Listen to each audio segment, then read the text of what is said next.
Awesome. Thank you all for coming.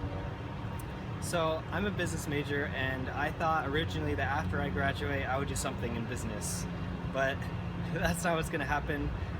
Instead, I'm going to be doing missions work after I graduate, which is a pretty big change. This journey that I've been on has kind of been going on for a year now. First started when I went on a short-term trip last summer, and then I applied, got accepted, traveled the country a little bit. I've been through training, and now I'm raising support to go to Tokyo, Japan for 2 years to do missions.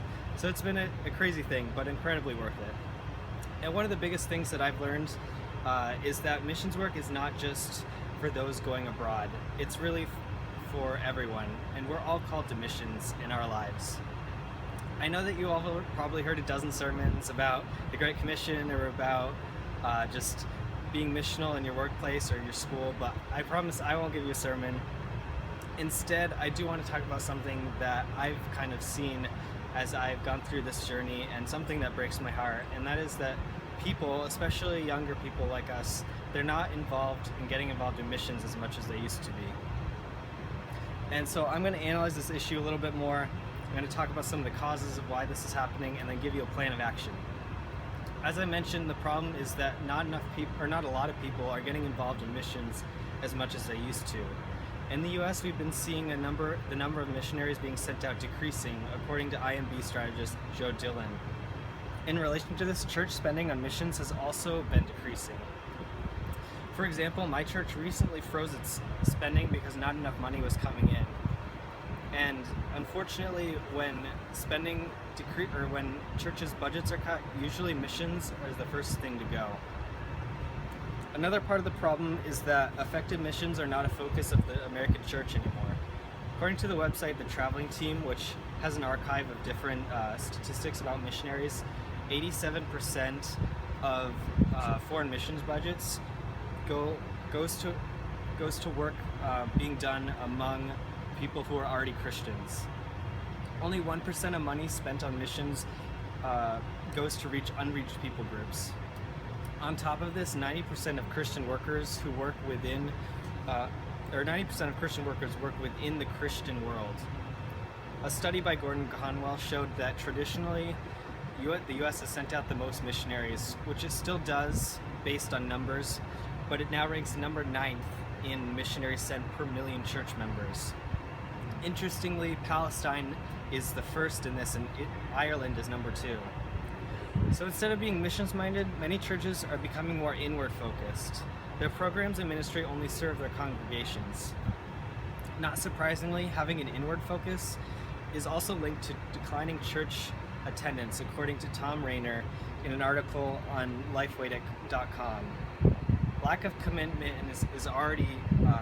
is also an issue facing many churches, and it steers them away from missions. In our hyper-busy world, people don't make time to volunteer for different ministries.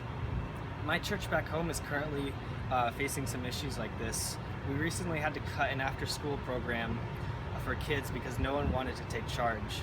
A lack of commitment destroys ministries, and like I said, when there's trouble, missions is usually the first to go. Tied to this lack of commitment is a lack of giving. Mike Holmes, in an article titled "What Would Happen If the Church Tithed?" wrote that in the United States, only 10 to 25% of people in congregations tithe. Christians gave more per capita during the Great Depression than they give now. And so it's no wonder that giving to missions has decreased when so few people tithe. It doesn't help either that only 5% of church budgets actually go to international and domestic missions. As you can see, there's some obvious problems here. This is not a light issue either. This is a significant crisis that the American church is facing. We're all called to missions. Jesus told us to go and make disciples of all nations. And yet we're failing at this. How will the world come to know Christ if we can't do this? We are situated to do more than any other generation before us for spreading the gospel, but what are we doing to actually do that? So it's up to us, up to you, and up to me. And this is not something that will suddenly be fixed. It requires a grassroots movement of individuals going out and involving themselves in missions and changing the attitudes of those around us. To get the church more involved in missions, you and I must get more involved in missions. And there's a few ways that you can do this. The first is to actually go on missions. And this is not as hard as it seems.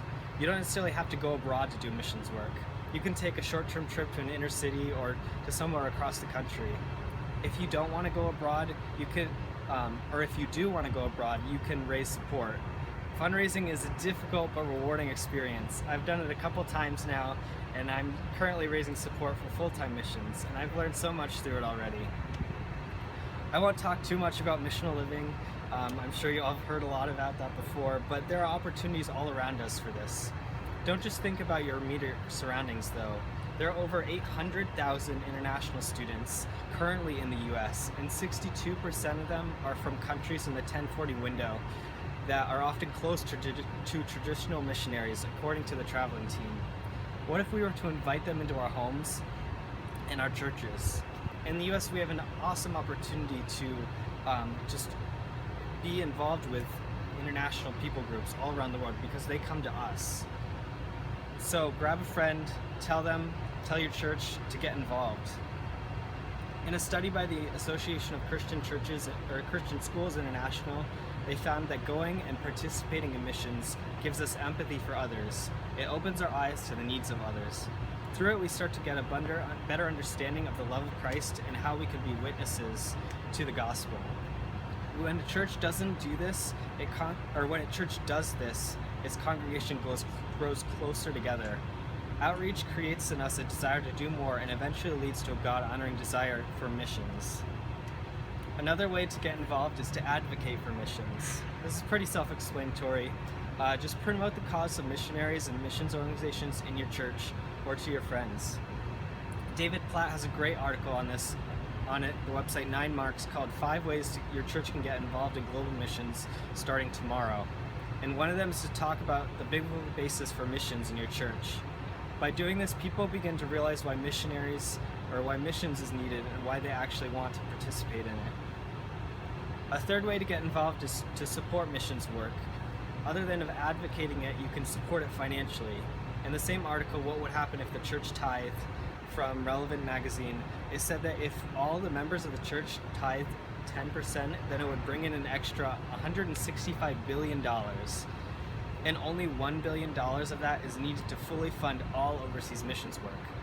Now, I know we're all college students here, but even that's not an excuse. Sure, we don't have a lot of money, and some of us don't have jobs, but even $5 months is blessings to a missionary. The amount really isn't that important.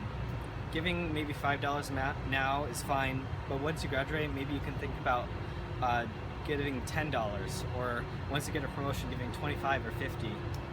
Developing a heart for giving in missions now will help you tremendously in the future. Just as important as financial support is prayer support. Nothing missionaries try to do is actually accomplished without prayer, and it's a free thing that you and I can do. When we pray for others, we start to care about them. Pray for the missionaries and those who are reaching out to.